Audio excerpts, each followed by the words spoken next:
গত 13ই ফেব্রুয়ারি আপনার হচ্ছে আপনার দিল্লি গভর্নমেন্ট, ইন্ডিয়া গভর্নমেন্ট আর কি আপনার একটা অনুমোদন পেশ করেছে। সেটা হলো আপনার গম এক্সপোর্টের জন্য, যেটা অনেক দিন ধরে বন্ধ ছিল। তো এখন গম আমদানিতে কোনো প্রকার বাধা নেই। গমের সাথে সাথে প্লাস হচ্ছে আটা, ময়দারও পারমিশন দিয়েছে নিয়ে আসার জন্য। কিন্তু বর্তমানে ইন্ডিয়াতে যে গমের রেট আছে, তাতে বাংলাদেশে যে ইউক্রেন রাশিয়ার মাল আসতেছে সেই সব আপনার কম রেটে বিক্রি হচ্ছে। ইউক্রেন রাশিয়ান মাল আপনার বর্তমানে বেচা কেনা হচ্ছে বাংলাদেশে 33.5 টাকা থেকে 34 টাকা কেজি। আর বর্তমানে ইন্ডিয়া থেকে যদি গম নিয়ে আসা হয়, সেক্ষেত্রে আপনার কস্টিং আসবে 35 থেকে 36 টাকা। সেক্ষেত্রে এখন ইন্ডিয়াতে নতুন ক্রপ উঠবে, নিউ ক্রপ উঠলে তখন দাম ইন্ডিয়াতে কম হবে।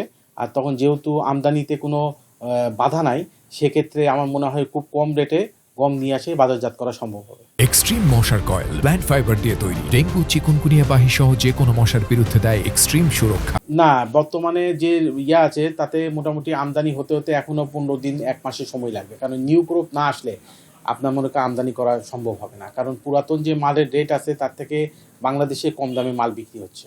অনেক দিন থেকে আপনার গমের আমদানি বন্ধ ছিল, ইন্ডিয়ান সরকার ব্যান করে রাখছিল গম রপ্তানি। তো বর্তমানে আমদানি চালু করার জন্য বাংলাদেশে তো বিদেশ থেকে গম আমদানি করেই আপনার বাজারজাত করতে হয়।